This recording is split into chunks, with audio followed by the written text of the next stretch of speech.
गैर मान्यता प्राप्त मदरसों के सर्वे को लेकर सरकार के तेवर सख्त है। इसका अंदाज सिर्फ एक बात से लगाया जा सकता है कि सभी जिले के एसपी को सर्वे टीम को पूरी सुरक्षा देने को कहा गया है।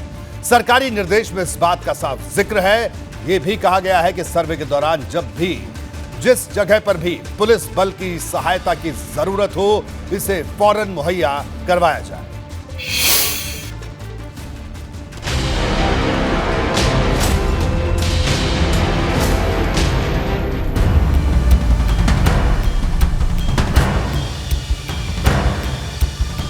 यूपी की योगी सरकार ने राज्य में चल रहे गैर मान्यता वाले मदरसों के सर्वे का फैसला लिया तो हैदराबाद तक हंगामा मच गया। AIMIM के अध्यक्ष असदुद्दीन ओवैसी ने आर पार की सियासत शुरू कर दी।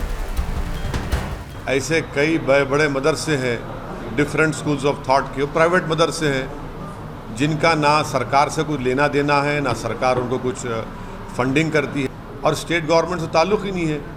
और संविधान के आर्टिकल 30 के तहत मुझे एक फंडामेंटल राइट हासिल है कि मैं अपने मदरसे खोलूं, अपने पसंद के एजुकेशन इंस्टीट्यूट्स खोलूं। मदरसों के सर्वे पर समाजवादी पार्टी ने भी योगी सरकार के खिलाफ मोर्चा खोल दिया। ये चैलेंज है आपको, क्या किसी मदरसे के अंदर AK-47 निकली, बारूद बम निकले? क्या किसी मदरसे के अंदर कोई टेररिस्ट पाया गया?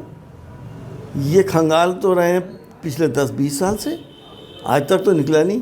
उसको मैं नहीं कहता कि पढ़ के वो वहाँ से गया उसके बाद कोई टेररिस्ट हो गया, वो अलग चीज़ है। लेकिन मदरसे अमन की तालीम देते हैं। आपको मदरसे पर छिड़े इस सियासी कोहराम की हर चुभने वाली बात बताएंगे। उससे पहले ये जान लीजिए कि आखिर मामला क्या है। यूपी सरकार के उप सचिव शकील अहमद सिद्दीकी ने 30 अगस्त को आदेश की चिट्ठी जारी की। इसे सभी मंडल आयुक्तों, अल्पसंख्यक विभाग के निदेशक को भेजा गया। सभी जिला अल्पसंख्यक कल्याण अधिकारियों और सभी जिले के एसपी को भी आदेश की कॉपी भेजी गई। सभी एसपी को निर्देश सर्वे टीम को जरूरत के मुताबिक सुरक्षा दें। एसपी को साफ निर्देश, जिस जगह पर भी जब भी जरूरत हो पुलिस बल मुहैया कराएं। होना चाहिए, सबको सहमत होना चाहिए। एक देश एक राशन, तो एक शिक्षा भी होनी चाहिए। शिक्षा प्रणाली के माध्यम से मदरसों में, अभी आपने देखा फतेहपुर में जो पकड़ा गया, वो मदरसों में ही जाकर के छोटे बच्चों का ब्रेन वॉश कर रहे थे। उनको जन्म से ही आतंकवादी की शिक्षा दी जा रही थी। ऐसे मदरसों के तो चिन्हित करना ही पड़ेगा।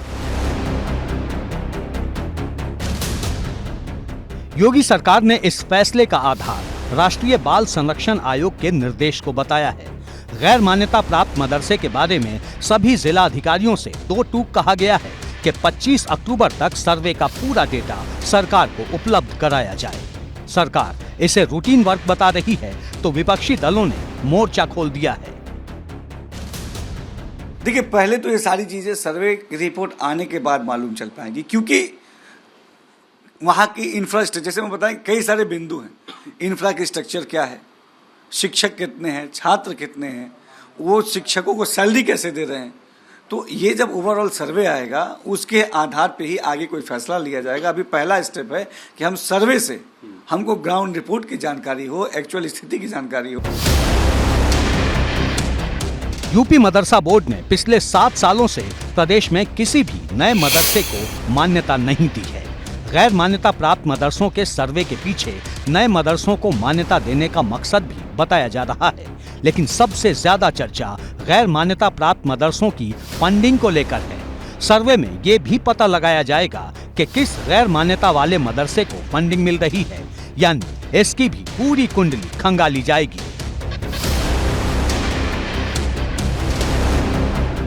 कई ऐसे मदरसे हैं जिन्हें सरकार से मान्यता नहीं है। ये निजी NGO की तरफ से चलाए जा रहे हैं, इसलिए सरकार हर ऐसे मदरसे की फंडिंग का सच पता करना चाहती है। यूपी में इस वक्त 16,461 मदरसे चल रहे हैं। इनमें 560 मदरसों को ही सरकारी मदद मिल रही है। देखिए, दुर्भाग्यपूर्ण है कि ओवैसी जैसे लोग माइनॉरिटी के लोगों को शिक्षित होते हुए नहीं देखना चाहते, केवल एक वोट बैंक के रूप में इस्तेमाल करना चाहते हैं। सरकार लगातार प्रयास कर रही कि माइनॉरिटी के लोगों को व्यवसाय परक शिक्षा दिया जाए, समय की आवश्यकता के अनुसार शिक्षा दिया जाए, जिससे माइनॉरिटी अपने पैर पे खड़ा हो पाए। सरकार का दावा है कि मुस्लिम बच्चों की बेहतर पढ़ाई के लिए तमाम निजी मदरसों की हर बात पता की जाएगी, जिससे कमियों को दूर करने में सरकार मदद कर सके। ये कदम, ये सर्वे इसलिए कर रहे हैं कि हमको यथास्थिति मालूम हो। ये सर्वे रिपोर्ट आने के बाद, अभी तो ये सर्वे रिपोर्ट आए, हमको एक्चुअल मालूम चले, फिर उस रिपोर्ट को माननीय मुख्यमंत्री जी के साथ हम सामने समक्ष प्रस्तुत करेंगे और माननीय मुख्यमंत्री जी के साथ डिस्कस करेंगे। भले ही सरकार सर्वे की पूरी रिपोर्ट सामने आने तक इंतजार करने की बात कह रही हो, लेकिन विरोधी दलों ने साफ कर दिया है कि इस पर आर पार को लेकर उनका रुख नरम नहीं होने वाला। एबीपी गंगा के लिए ब्यूरो रिपोर्ट।